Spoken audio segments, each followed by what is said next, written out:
পবিত্র রমজান মাসের চাঁদ দেখা সম্পর্কে সকল জেলা প্রশাসন, ইসলামিক ফাউন্ডেশনের প্রধান কার্যালয়, বিভাগীয় জেলা কার্যালয় সমূহ, বাংলাদেশ আবহাওয়া অধিদপ্তর এবং মহাকাশ গবেষণা ও দূর অনুধাবন প্রতিষ্ঠান হতে প্রাপ্ত তথ্য নিয়ে পর্যালোচনা করে দেখা যায় যে বাংলাদেশের আকাশে পবিত্র রমজান মাসের চাঁদ দেখা গেছে। এমত অবস্থায় আগামী 17 ফাল্গুন 1431 বঙ্গাব্দ 2রা মার্চ 2025 খ্রিস্টাব্দ রোববার থেকে 1446 হিজরি সালের পবিত্র রমজান মাস গণনা শুরু হবে।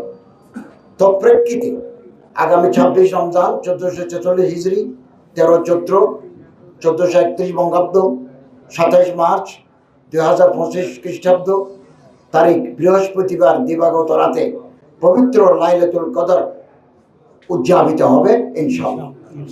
মহান আল্লাহ রাব্বুল আলামিন আমাদের সকলকে নেক আমল করার, রমজানের শিক্ষা এবং আদর্শ পরিশুদ্ধি মেনে চলার, পবিত্রতা রক্ষা করার তৌফিক দান করুন, আমিন।